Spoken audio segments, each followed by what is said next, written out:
Good afternoon, everybody. My name is Tawana Smith. I'm the Student Hireability Navigator for Central Texas Workforce Solutions. I work along with Vocational Rehabilitation Services. If you're interested in receiving services from VR, which is an acronym for that, uh, I am the person to get in contact with. If you're interested in the benefits and the services that they receive, I will put my contact information in the box.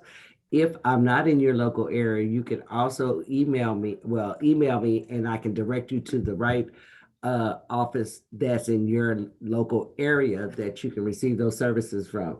There are great services for those with kids with disabilities. We offer them from the ages of 14 to 22, where they're able to receive pre-employment transition services. They're also eligible to work in the summer earn and learn programs that we have, which is employment services. We have a variety of different things that they can be uh, associated with. So if you're interested, I will put that in there. Uh, Apologize for that. Uh, Also, if you're needing any other information about Central Texas Workforce, please feel free to contact me via my email or phone number. I am available for all that need assistance, especially for those with kids with special needs. Thank you. And I present to you Miss Allison, which is a great presenter. And she's here to talk about Government Benefits 101. So it should be some really interesting information for her to give you. Uh, Pay attention, write notes, whatever you got to do. Ask questions at the end or during the time she's talking. Feel free to have those questions answered at the towards the end or in the middle, depending on what it is. So have a eat lunch and have a great time listening. Thanks so much, Tawana, for having us back again. It's always great to be back with you. But before I get started on what I have to say, I would just like to say that the Texas Workforce Solutions, as well as Texas Workforce Commission, they do have a lot of wonderful programs for your students. There are coordinators at your public schools. So if your kids are not signed up for pre-ETs, they're not signed up for VR, you do want to add that to your list of things to check on and availability. There is a ton of opportunities for your kids to grow their mind, to grow their skills, and to be a viable source in the workforce community, and also earning normal wages, not below par wages. So definitely check that out. We do have a lot of webinars that we've partnered with both organizations in the past, and those webinars are on our YouTube channel, so you can go back and get a playback of those. So if you're not familiar with these programs and what is available out there, do definitely check that out. So today, we can't see you and we can't hear you. Your videos and your microphones are muted, but we know you're there and we're glad you're here. Today's presentation is going to go from 12 to 1. It is being recorded, and either later today or tomorrow, you will get an email with today's recording and anything we promise in the meeting, any attachments or anything that we discussed that we're going to send out. So you will get an email with that. Also, in that email, we'll have Tawana's contact information as well as our contact information. Today we do want this to be interactive. We do want you to ask questions. You can put them in the chat box. Tawana's going to be monitoring that chat box today. She's going to read out those questions, and we're going to get to and answer just as many as possible. So I'm Allison Schaberg, Consolidated Planning Group. If you're joining us for the first time, we're glad you're here. If you have joined our webinars in the past, we're glad you're back. I share in some of the roles that you have as a parent with kids with special needs. I have 4 kids. I have one that has transitioned into adulthood, and I have one that is in the midst of transitioning. So I eat, sleep, and breathe this professionally, owning Consolidated Planning Group, which is a special needs financial planning firm, but I also eat, sleep, and breathe this on a personal level with my own family. So I understand. We put these webinars out on a pretty regular basis in hopes that it is going to empower you to take charge of these, of navigating these waters. And we know that it's hard. And I, when I went through this transition with my own daughter, quite honestly, I was angry. I was mad that it was so difficult. Like, why isn't there everything all in one place? Why do I have to beg, borrow, and steal to find out what I need to do and when I need to do it and what I need to not do to not mess things up and things like that? And I found it to be frustrating. So I've learned a lot of things along the way, a lot of things that I feel can be helpful to you in your journey. And so today we're going to be talking about government benefits. And we're going to just kind of address some of the ongoing care and planning concerns for an individual with special needs. So getting started, a little bit more about Consolidated Planning Group. We are a holistic special needs financial planning firm with over 28 years of experience. We are an advisory and a consulting firm. We predominantly serve families with special needs family members, as well as the agencies, professionals, and physicians that serve them. We are nationally certified as a Social Security advisor and a part of the Special Needs Academy of Planners. So today, as we get started in talking about government benefits, one of the biggest questions, and there's so much surrounding SSI and Medicaid, SSDI, RSDI, and Medicare, and honestly, when it comes to Social Security and the Social Security Administration, they have all of these terms that they throw around, and some of them are the same as something else, and we don't know that. Some of them sound like other things, and it ultimately it just ends up being extremely, extremely confusing.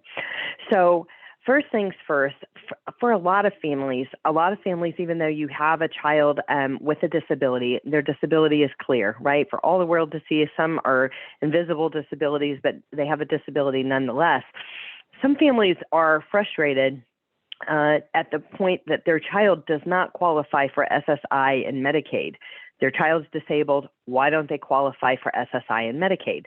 So the bottom line with SSI and Medicaid, that supplemental security income is what SSI stands for. This is a means test, okay? So this is basically based off of your assets, okay? So when you have a child that is below age 18, it's based off of the family's assets.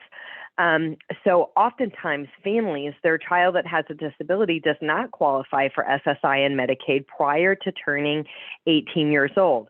Bottom line is if you apply prior to the child turning 18, the Social Security Administration is going to look at your household assets. If you're single, if you have any more than $2,000 assets to your name, you can have one house and one car in addition to the $2,000 assets in your name. Basically, if you have any more than that, then your child is going to get denied for SSI and Medicaid. If you're married, for that example, married couples can have $3,000 in assets and one car and one house. Now, there are some things, and you can kind of Google this and look at the Social Security Administration on this. There are some reasons why that you could get by with this if you have more than one car. For instance, if the car is super old, if you're retaining the car because you plan to sell it and you say you would be using it for final arrangements for your loved one. If the car has a big loan on it or it's super old, then they may make some exceptions on that. But you'll have to get in the weeds on that on their website. So again, SSI Medicaid is a means-based test. SSDI, RSDI, Medicare is based off of the work record and taxes paid into the Social Security Administration. So SSDI, RSDI, Medicare, this is the worker. So as we're working, we're earning quarters. So when you download your Social Security statement, you'll see how many work quarters you have. To be fully insured, for most people that have kids that are transitioning, to be fully insured under the Social Security Administration, they're looking for 40 quarters. The number of quarters that a person needs is less if they're much younger. Like I think it's 6 quarters prior to age 25, and then it goes up to 10, and it just kind of keeps moving. So the interesting thing about SSDI and RSDI and Medicare is when you have a child whose disability started prior to age 22. Now, this is Social Security rules here. Their disability started prior to age 22. your child can be considered for childhood disability benefits under a parent's record. So maybe your child hasn't worked at all. Maybe they never will, and that's okay. If their disability started prior to age 22, you have documentation as such. They can be considered for childhood disability benefits under your record. Now, what does that mean?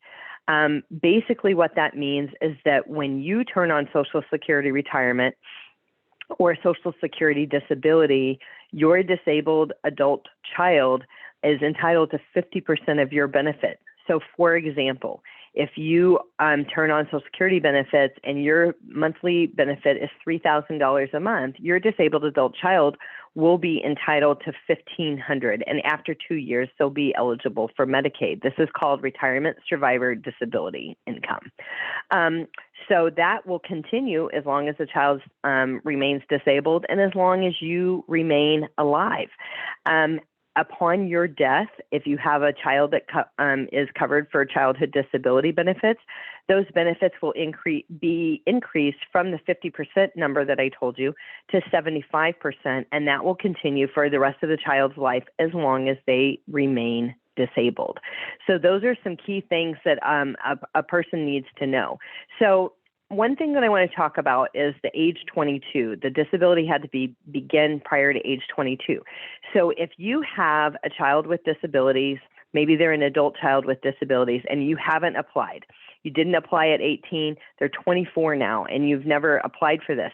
You can still have your child covered for childhood disability benefits, but again, you just have to prove that it started prior to age 22. It doesn't mean that you have to apply prior to age 22. So when it comes to SSI and Medicaid, where you want to kind of make some considerations here is your child is going to be eligible for SSI and Medicaid when they turn 18, given they have a disability that's covered under the Social Security Administration. So what you're going to want to do, if you're taking notes, you're going to want to make an appointment with your local Social Security office. They're not meeting in person anymore since COVID. They're still meeting by phone. You can do your application online, but I do recommend that the phone applications. You want to call and set this appointment up 3 months. I would call ahead of your child's 18th birthday, and you can set the appointment up for the month that they turn 18. It doesn't have to be after the day that they turn 18. It's the month that they turn 18 that you can set this appointment up. So the magic thing that happens is when they turn 18, it is based off of their assets, not yours. Okay. So when we're looking at that single individual, we're looking for less than $2,000 assets in your child's name. And of course, the one house and the one car. Okay, I think we have a couple of things in the chat box. Let me hit that really quick. Can I get what the letters RSDI stand for? And that is Retirement Survivors Disability Income. Okay, good question. Okay, so what should you apply for? And what do you need to apply for? So again, we talked about the 18th birthday. It should be scheduled a few months in advance for the month that they turn 18. So if they turn 18 in December, you can't schedule your appointment for October. It could be December or after. And we recommend that calling 3 months ahead of time. I was talking to Andy Hardwick, which he is a speaker. Actually, he's going to be speaking with us. He's with the Social Security Administration. We do have a webinar next Tuesday, and he'll be the speaker on that, so you might not want to miss that. But I think he said it was like just short of 1,500 calls on an average daily basis that they're getting. So the calling ahead to get your appointment is important, because if you wait till the month that they turn 18, it could be 3 or 4 months before you ever get that appointment. We recommend having evidence that demonstrates the child's disability began prior to age 22. So they can qualify as a disabled adult child. So basically, the Social Security Administration used the term DAC, disabled adult child. They've used that term for many, many, many years. And in the more recent years, they've changed the name of DAC to childhood disability benefits. So just when you've got it all figured out, they changed it up. So whether you know it as a DAC or childhood disability benefits, just know that that's kind of interchangeable. Excuse me. You're going to want to gather the medical history, physicians' names, addresses, phone numbers, diagnosis history, medications. They're going to get the records of the primary care physician, but if your child has specialists, cardiac, neurology, psychology, psychiatry, you're going to want to have the names, address, and phone numbers of all of those physicians, and also have a list of the medications. I suggest, and this is a little extra, I admit, I suggest considering chatting with your PCP first and reviewing their records, because the Social Security Administration is going to reach out to get the records of the PCP. I actually did this with my daughter, and the records were, they had some mistakes in there. So doing this ahead of time, you can double check to see if there's mistakes. Those mistakes in your child's record could be the reason why you're denied for SSI and Medicaid. Let the PCP know that you're going to be applying for SSI and Medicaid, that they're going to be getting the records, and that the records need to be clear of what the diagnosis is and what the limitations are as a result, and the records need to be accurate. And don't be afraid if the records are wrong to let your PCP know that they need to be corrected. So again, this is going to save you time and money on approval and trying to kind of get them approved for SSI and Medicaid. So one of the important things that I want to share with you is the Blue Book, the Social Security Blue Book. You can Google this. This is the website if you want to copy and paste that and save it on a Word document so you can go there. This is, basically an impairment guide, okay? So the Blue Book is an impairment guide that talks about all kinds of different diagnoses that a person can have. It's categorized by like neurological disorders, mental health disorders, cardiac disorders, it's categorized by disorders. And your child may have multiple disabilities, so you're going to want to search each of those sections if your child has multiple disabilities. But what this book is going to tell you is what you have to prove to the Social Security Administration that your child is disabled. So, so it might say, so like if there's a neurological condition, does it affect more than one limb? Does it affect both hands, both feet, one hand, one foot? Does it affect their eyes? Does it affect their speech? Whatever it affects. So you're going to want to be able to prove that. So I suggest looking at the Social Security Blue Book first, understanding what the Social Security Administration is going to be looking for to confirm that your child is in fact disabled, and also then making sure that those specific details are in your child's record that's going to show clarity that your child is in fact disabled by those standards. So Social Security Blue Book, write that down, check it out, research it. It's online. It used to be in a PDF that you could download, and now it's not sorted that way. It's just by the system that could be affected. So you'll just have to search it online. Okay. So the Social Security Administration has presumptive disability conditions. There are a number of presumptive disability conditions. The ones that kind of stick out to me as it relates to families with kids with disabilities, cerebral palsy, Down syndrome, intellectual disability, which is IQ of 70 or below. Those are things that are considered presumptive conditions. So when you apply, they will presumptively approve you while they're taking you through the process of getting approved, and may start benefits right away while they go through that approval. So total deafness, no sound or perception in either ear. Total blindness is another one.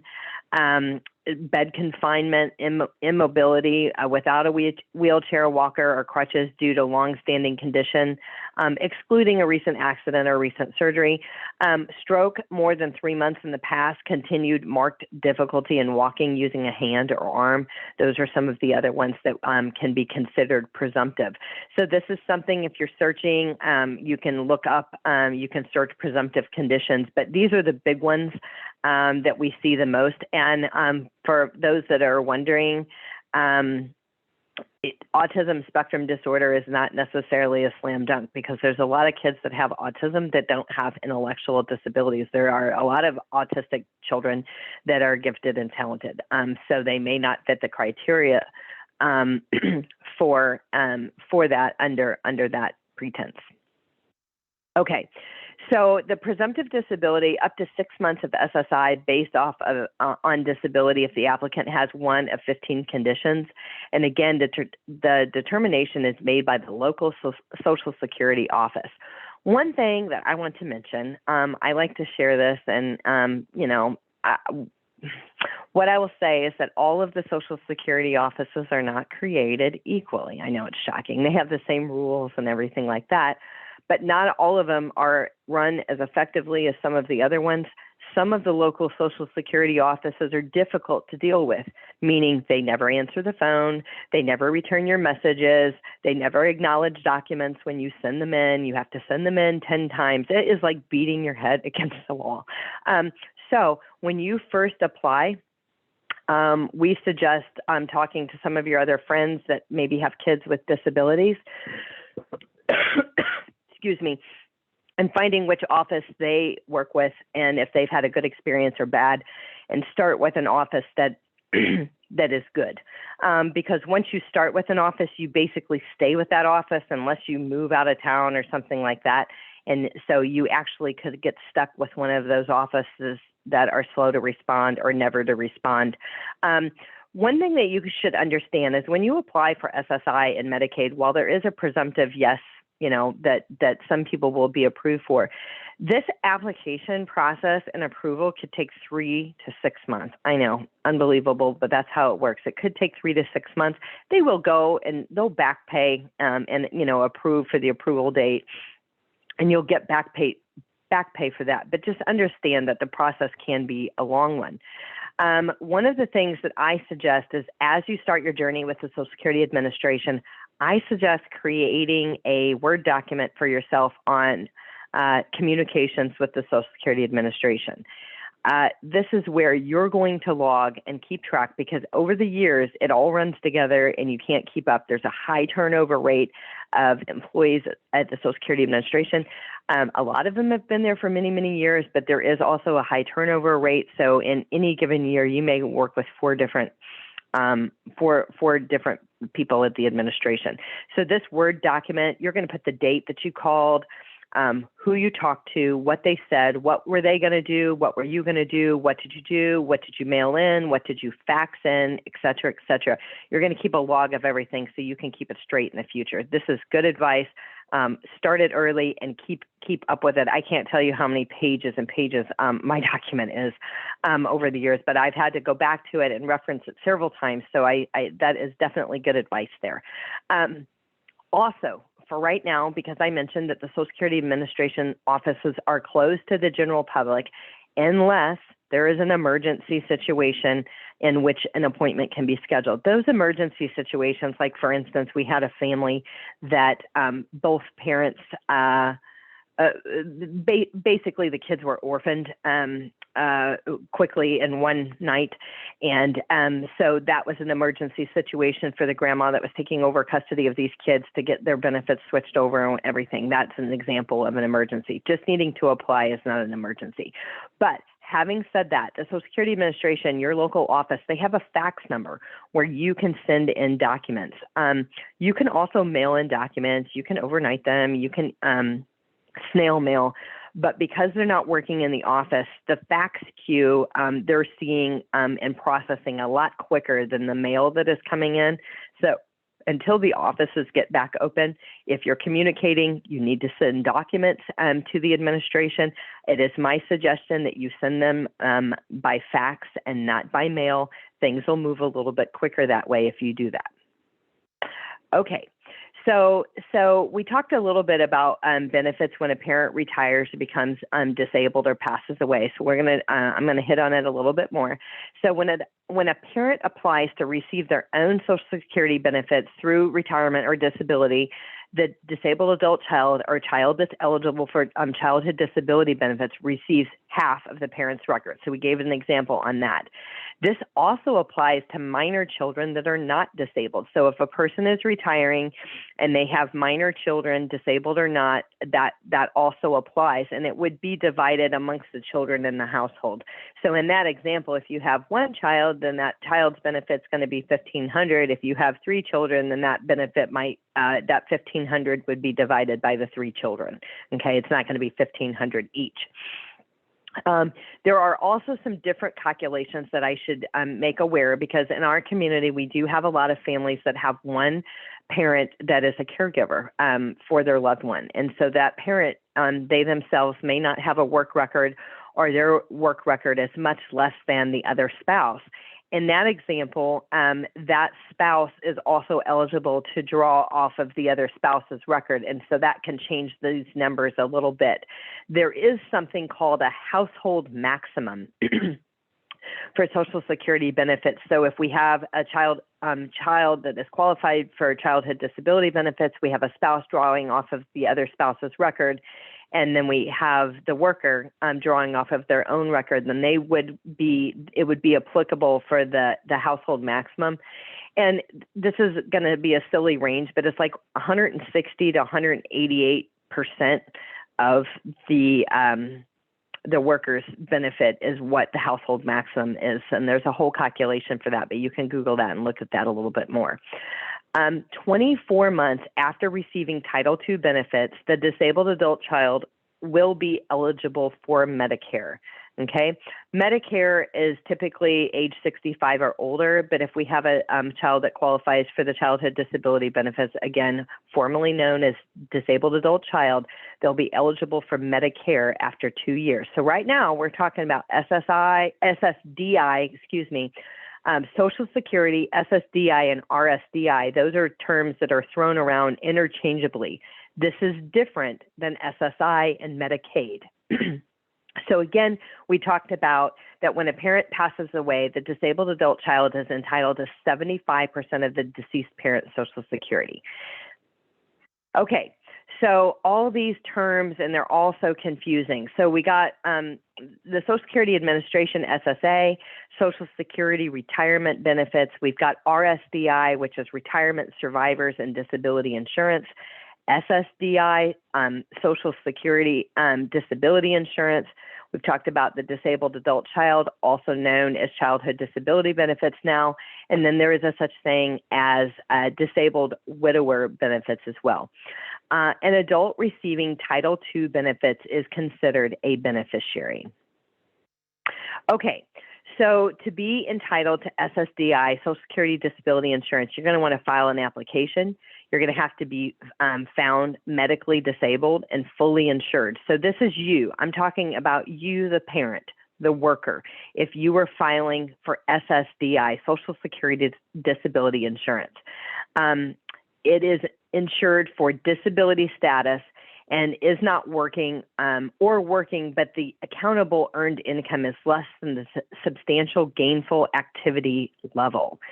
So this is something I'm not sure I have more slides on, but I want to talk about substantial gainful activity, substantial gainful amount. In the eyes of the Social Security Administration right now for 2021, that amount is $1,310 per month, okay? So when it comes to so if your child is working, so can they work and still get SSI and Medicaid? Can they be considered a disabled adult child under your record? And the answer is yes, but the key is that they're not earning more than the substantial gainful amount. If they're earning more than $1,310 a month, basically the Social Security Administration says they don't need to be considered for childhood disability benefits under your record because they're earning a substantial gainful amount, so they won't be covered under your record. And if they're earning more than $1,310 per month, then they're also going to be denied for SSI and Medicaid. So again, this year is $1,310 per month, and they'll release those new numbers for 2022. Okay, so to be entitled to RSDI, so the Retirement Survivor Disability Insurance. So again, if your child is not disabled, they're a minor, and you become disabled under the Social Security Administration, they would be entitled to the RSDI. And in the example that your child is 18, your disabled child is 18 years or older, the disability began prior to age 22, they are a dependent of the insured worker, they are not married, and has not previously performed substantial gainful activity of 1310 per month, then they're going to be covered under your record. Okay, so we talked about the Blue Book a little bit ago. Now we're going to talk about the Red Book. The Social Security Red Book serves as a general reference about employment-related provisions of the Social Security Administration. So this Red Book is, what if your child works? What if they're in VR? What if they're in pre-ed? So what if they're in the Summer Earn and Learn program? What programs are out there? How does it affect benefits for RSDI? How does it reduce SSI? And just so you know, there are different considerations for both. So if a child is only getting SSI and Medicaid, there's considerations and a reduction. So they might still be eligible for Medicaid, but basically after the first $65. So if your child is earning money, let's say your child is earning $1,000 a month, they're going to reduce that by $65, and they're going to reduce their SSI payout. So basically in this example, they're earning more than SSI. SSI is $794 a month, but they're still earning less than the $1310 per month. They're still eligible for SSI and Medicaid. The SSI monthly payment will be stopped, but they will still be eligible for Medicaid. So this is a book. It's a boring book, and it's pretty long, and sometimes it's pretty confusing. But I do suggest that you take a look at this book. And also, we do have a webinar on our YouTube channel about working while getting Social Security benefits. So you can check that out. And again, don't forget to tune in to Andy Hardwick. He has been with the Social Security Administration, I think, for over 30 years. He's going to be retiring, hopefully not for maybe another 6 months. But anyway, we got him in the meantime. But Andy Hardwick knows more about all of this stuff than anybody has probably ever forgotten. And so he will be a good source to listen to next Tuesday for our webinar that runs from 12 to 1. Okay. So protecting your child's government benefits. So the biggest thing here, and what you need to know about this, and if you've attended some of our webinars in the past, sorry if you're hearing this again, but this is critically important, and I say it almost every single webinar.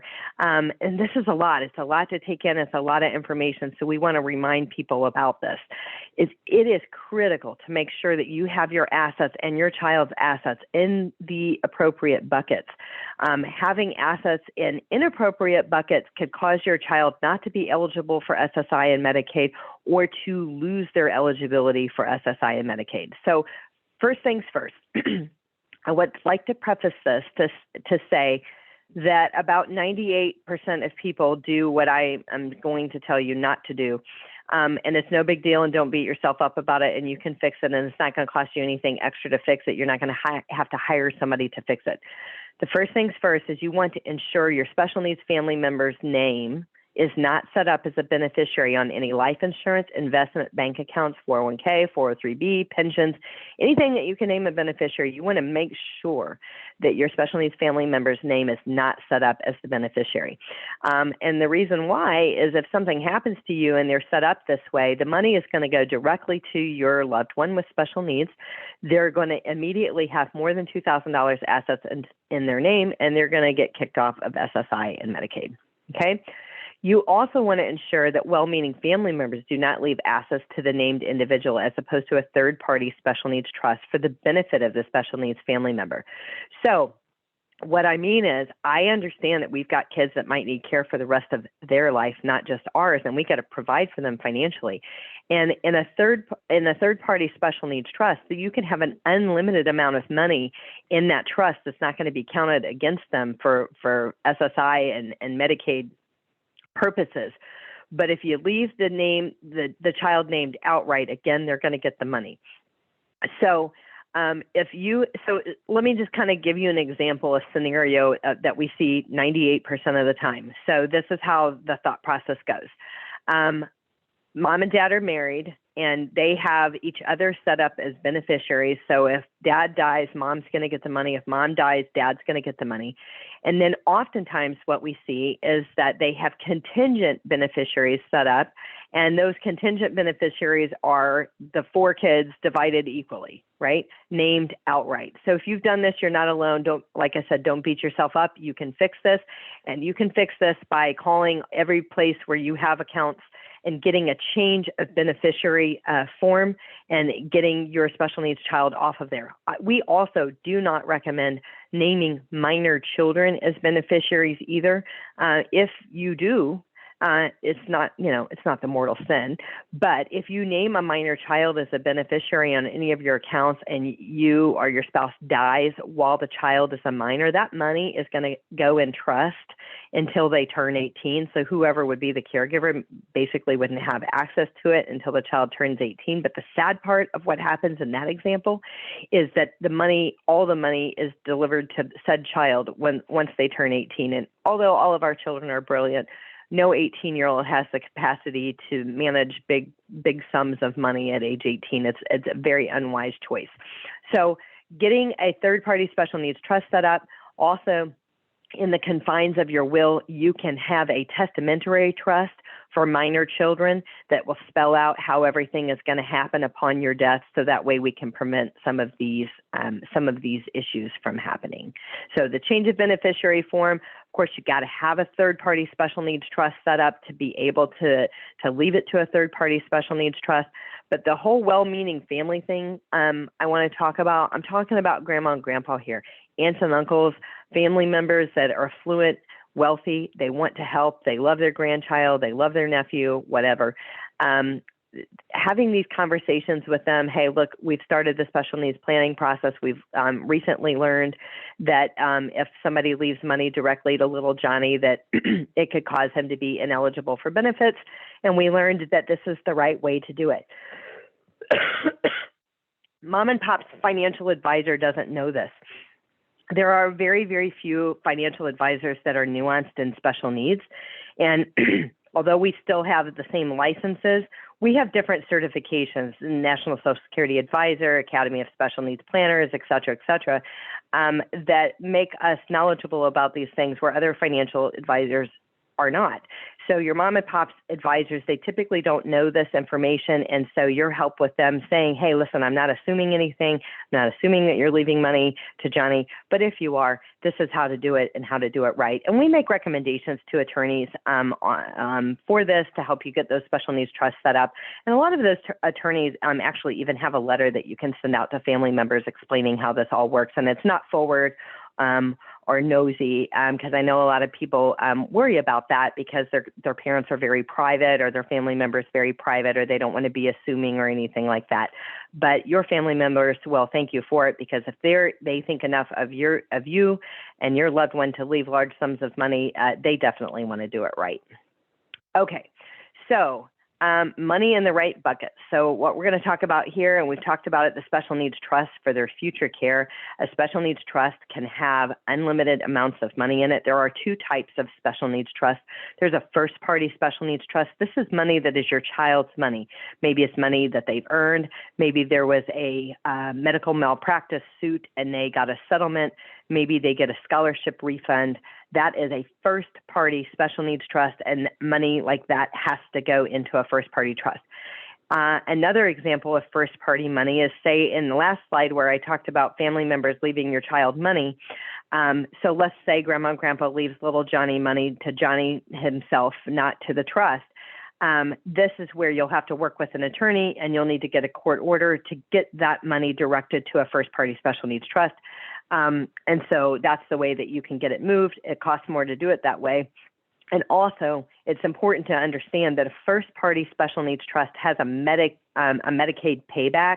So upon the death of a child in a first-party special needs trust, Medicaid comes in and does it. They call it a drawback, a clawback, or a Medicaid payback. So first-party trusts have a Medicaid payback. Third-party special needs trusts do not have a Medicaid payback.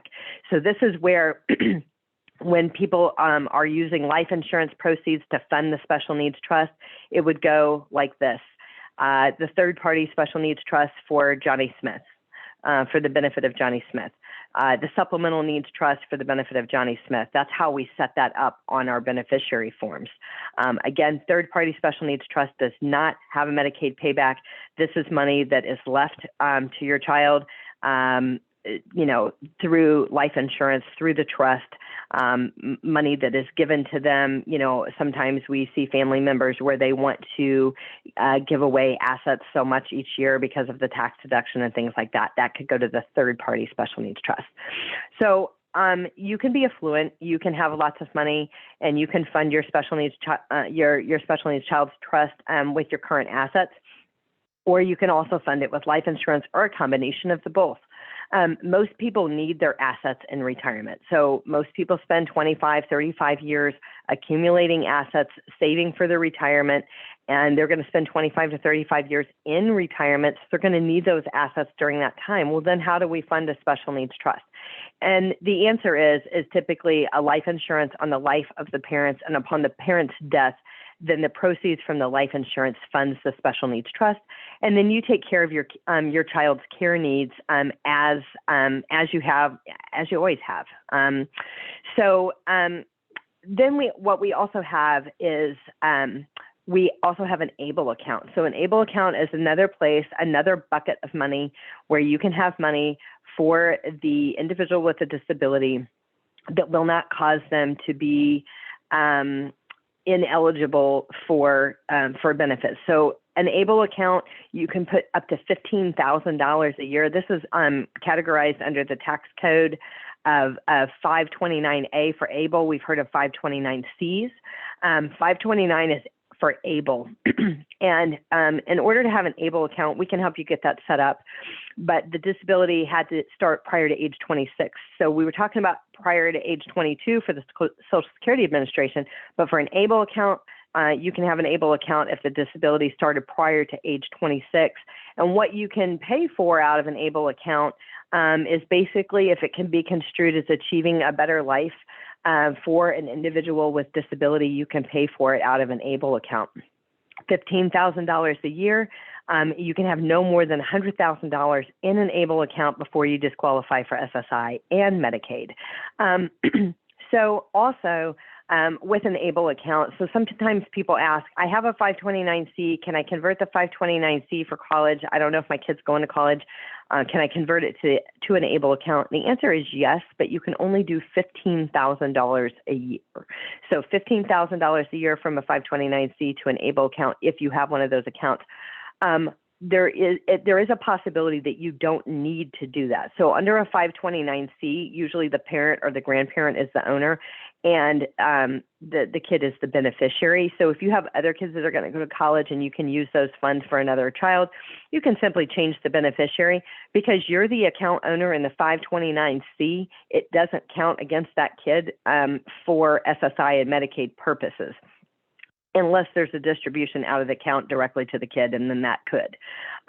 But one reason to convert it to an ABLE account, so 529C is basically for college, an ABLE account can, again, pay for anything that is construed as achieving a better life for an individual with disability. So if your child needs a tutor, maybe there's a transition program, maybe they need, assistive technology, an iPhone, an iPad, computers, etc. Maybe it's a vacation. It could be anything that you can pay for of an ABLE account. So if we have a student that isn't going to college, you might consider doing that, so that way you don't get penalized for taking money out of a 529C when they're not going to college. Okay, so I think we hit on this. So again, the difference between an ABLE account is the beneficiary is the account owner. So the account owner is usually the parent or the grandparent on a 529C. On a 529A, the beneficiary is an account owner. And we talked about that it does not jeopardize SSI and Medicaid or other public benefits, but like a first-party special needs trust, there is a Medicaid payback on an ABLE account as well. So in the event that the child passes away, there is a Medicaid payback on an ABLE account. Any money remaining after Medicaid comes in and takes what they're supposed to take would go to the estate of the individual that passed away. Okay, so I think I hit on most of these things. We got the 15,000 a year into the ABLE account. You can have an additional 12,490 if they are working that you can put in there. There is tax-free growth on investments, and it can be changed by the participant twice a year, and it could be rolled over to family members who are eligible beneficiaries. The problem with that is not all families have more than one child with a disability. Now, we work with many families that do have more than one child with a disability. But so if there is remaining money, it could be rolled over. If the child doesn't need it, maybe another child that has a disability does, then we can roll that over to somebody else. Okay, so items that an ABLE account can pay for, because a lot of times in the chat box real quick too. That oh, sure. Yeah, go ahead and about. Absolutely. Go ahead and read them to me. Do 529 plans and ABLE accounts count towards the $2,000 limit? No. So yeah, that is the key. That's so the 529, again, the 529C, that is in the parent's name. The parent is the account owner, or the grandparent is the account owner, and the child is the beneficiary. So in the example that your child is under 18, and you're applying for SSI and Medicaid, yes, it's one of your assets and it will count against you. In the event that the child is over 18 and there's a 529C and you, the parent, are the account owner, it's not going to count against you. And the 529A never counts against the individual with disabilities through the Social Security Administration unless there is more than $100,000 in the account. So there cannot be more than $100,000 in the account, then you will disqualify for SSI and Medicaid. So do we have an additional question, Tawana? Yes, you do. What if a will says per stripes, names are not actually mentioned? Let me read that. So I think per stirpes versus per capita, which, okay, per stirpes versus are not actually mentioned. So if it's named that way and they're not actually mentioned, then it's going to go to your child. It's going to go to that child outright. It needs to be corrected. It's going to need to be corrected because it's not going to go to a trust unless there is a special needs trust in place, or unless there's mention. I mean, if it says, per stirpes, and there is also a testamentary special needs trust or testamentary trust set up, then that'll be okay because it'll go to the special needs trust that will be formed upon a person's death.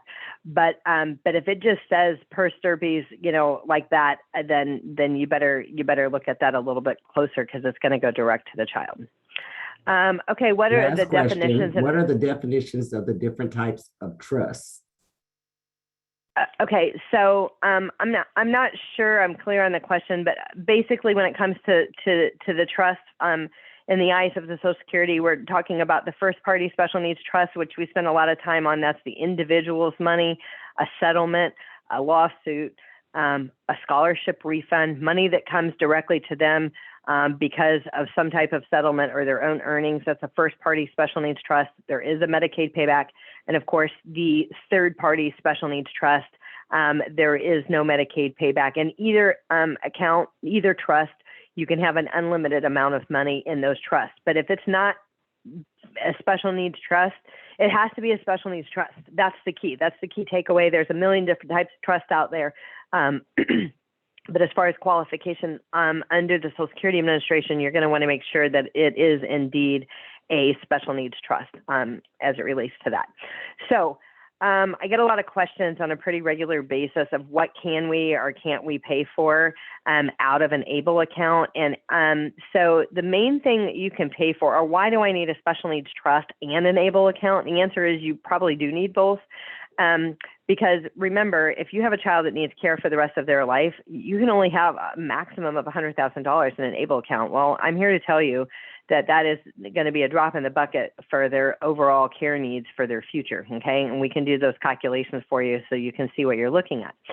But an ABLE account can pay for housing and rent or mortgage payments, and a special needs trust, if your child's getting SSI and Medicaid, cannot pay for housing, rent, mortgage payments. That is the biggest thing that an ABLE account can pay for that a special needs trust can't pay for. If you're not getting SSI and Medicaid, you don't care about SSI and Medicaid, then you can get by with a special needs trust without an ABLE account. But again, if it can be construed as achieving a better life for an individual with a disability, it can be paid for out of the ABLE account. Okay, so, and this looks like the list is longer, and it's not necessarily, it's just broken out a little bit different, but items that a special needs trust can pay for. So really, when it comes to, SSI is designed for food and shelter. That is the premise behind SSI, is for food and shelter. So when you get SSI, they want you to use it for food and shelter. So basically, food and shelter is not really supposed to be paid for out of the special needs trust. And what you'll see here at the bottom of this is, as far as housing, you can buy a house, you could buy real property. You could buy it outright, but you can't do that monthly debt service of rent and mortgage payments and stuff like that out of a special needs trust. And again, there is an unlimited amount of money that can go into a special needs trust. That's not just $100,000. A special needs trust can make a contribution to an ABLE account. So if you need to pay for housing out of the ABLE account, you can make the contribution from the special needs trust to the ABLE account. You can pay out of a special needs trust. You can pay legal fees if your child needs guardianship. Some of the legal documents that we're talking about, the special needs trust, first party, third party, guardianship, all of those things need to be handled by an attorney. And so those legal fees and things like that can also be paid out of a special needs trust. Okay, so, kind of talking about, I know we're coming around the bend as far as time is concerned, but talking about who's going to care for your child when you no longer can, we want you to have a future care plan. We can help you develop one of these programs. We can help you develop what the future care costs are going to look like. How much does it cost? How much will you need? Do you have enough? Do you have enough to retire yourself and spend 25 or 35 years in retirement and pay for another 20 or 30 years of care for your child? We want you to consider touring facilities for partial or full residential care. And what I'm saying by this, whether I have some families that we work with that once their child is out of high school and they're finished with transition program, they want them to live independently or semi-independently at another facility. And I have other people that say they're going to keep their kids at home with them for as long as they are physically able to do so. But there comes a time when we are no longer able. So what does that look like? Is that age 70? Is it 75? Do you want to make this change when you turn 65 or 67 when you retire? You got to think about these things now. Get your kids on these waiting lists. Just because you come up on the waiting list doesn't mean that you have to say yes, but at least you're on there. And because the waiting list can be long, you just want to get on there. Some of these facilities, there's facilities all across the state. They're really awesome. When you tour them, you're going to love them. I've had the pleasure of doing that. But some of them are private pay, and some of them will accept, Medicaid waivers such as HCS, Texas Home Living, Community First Choice, Class, some of the waivers out there that you've heard of in the past, they'll accept. A lot of them won't. So you got to check that out. So if you're relying on a waiver to cover, you got to make sure you're looking at facilities that will cover that and that are not private pay. And we also want you to make careful considerations before naming a sibling as a future caregiver. Who is this future caregiver? So we have mom and dad, and is there a sibling of mom and dad? Is there a cousin? Is there another family member? We always want you to make special considerations and not really necessarily name a sibling that's similar in age or not that far off in age. So really think that through. We had something in the chat box that said, can you give some names of facilities? And there are a few here. If you email us, we actually have a list. We have a list that we've put together. They don't work for us. We don't work for them. But we do have a list of facilities that are all across the state of Texas. And I think the list even says if they take waivers or they don't take waivers. Some of the facilities here that I've toured, Daymark Living, Brookwood, Marbridge Foundation. So Brookwood is in Fulshire. Marbridge Foundation is in Austin, and Daymark Living is in Waxahachie. So those are some. But if you email us, we'll be happy to give you that list that we've put together, because it is hard, and we have actually links in there so you can check out the facilities, kind of check out who they serve, what they do, kind of the cost and things like that. Also on our YouTube channel, we did have a residential care webinar where we had, I think there was like 10 or 12 different facilities. It was kind of a long presentation, so I apologize for that. It was like, I think it was about an hour and a half, but basically each person from the facility, from each of the facilities came on and basically said who, what, where, why, how much. Do we have a waiting list? So you kind of, in an hour and a half, you could kind of get a feel for some of the different options out there, certainly not all of them. Okay, so why not a sibling? I see in the chat box, very small family with older aunts and uncles unable to support later in life. And so what we say this, and there's no judgment here, okay? So, we talk to families all the time that maybe don't have somebody, but here's what we say. And you got to think about this. And remember, I'm a parent too. I'm totally a parent too. I understand where you're coming from. But what were your hopes and dreams when you were 18, 19, 21, 22, 24? Did you want to get married? Did you want to buy a house? Did you want to have children? Did you want to graduate from college? Did you want to have a meaningful career? What were your hopes and dreams? And what my question to you is if you were saddled with caring for a special needs family member as your primary responsibility, would you have been able to achieve the things that you have in your life? Would there have been resentment? What we're trying to avoid here is the obligatory yes. We have a lot of parents that say, you're going to take care of Johnny when I'm gone, right? Promise me one thing, you'll take care of Johnny when I'm gone, right? And it's this obligatory yes. What we like to see is that sibling is the future trustee of the special needs trust that is adequately funded to fund future care for your child, and that your other sibling, that sibling can have a meaningful relationship with their brother or sister, and one that is not resentful, one that is not resentful because of the burden or the job that they have on their shoulders, that it's not their child and those types of things. So that's why we say that. And again, no judgment. I lost my presentation. Sorry about that. No judgment there as it relates, to, your unique family situations. There are professional caregivers out there as well. And, so again, it's just a matter of, can you find somebody? Can your other child be directing care, but not necessarily be completely in charge of care? And those are the things that we're asking there and asking for you to consider. And it's not a slam dunk for every person, and kind of what, everybody's situation is uniquely different. We also suggest that you avoid naming your parents as future caregivers as well, because they're going to be aging. They're not going to be as spry as they used to be and what have you. So consider that as well. Sorry, I'm having issues with my presentation.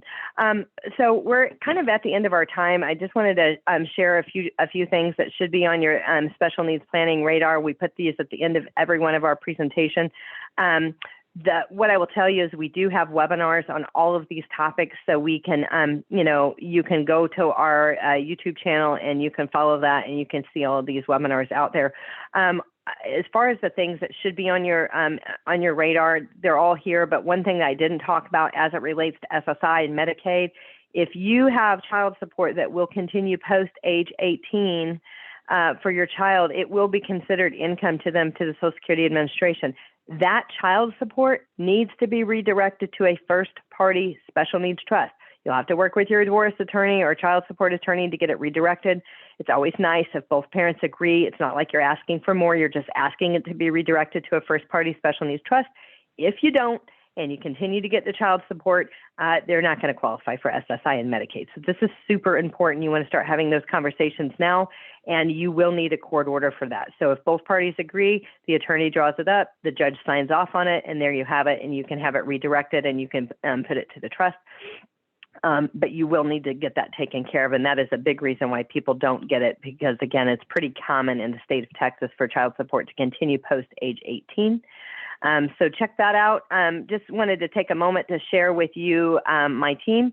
I work on a team of an awesome collaborative team. So sometimes they're on our webinars, sometimes they run our webinars, and I just wanted to share some faces and names of our team. It's important because you could be working with any one of us when you reach out to set up an individual appointment. So for our contact information, you can reach out to us if you want to talk about your unique needs, kind of where you are in your planning process or what you need help with. If you need a Social Security analysis or you need a future care calculation, you can certainly reach out. All of our contact information will be in the email that we send out today along with the recording. So we hope you will reach out. We are certainly happy to help you as you go through this journey. All right, so having said that, Tawana, that is all I got. I got 101, a minute over. If anybody has any other questions, I'd like to open it up to any other questions. And having said that, otherwise we'll wrap up for today. I want to thank everyone for their participation and their attendance today. If you need any assistance as far as what Allison has given you, or if you want information on vocational rehabilitation services, please feel free to look at my information in the contact box. I will be more than happy to help you get that connection. And they will also help you with the SSI thing by directing you who you need to go to in order to get that done, because they don't handle that and the financial things that Allison talked about. So we only provide different services as far as we're concerned. So thank you. Have a great afternoon, everyone, and blessings. Thanks, Tawana. Have a good one. Until next time. Bye, everybody.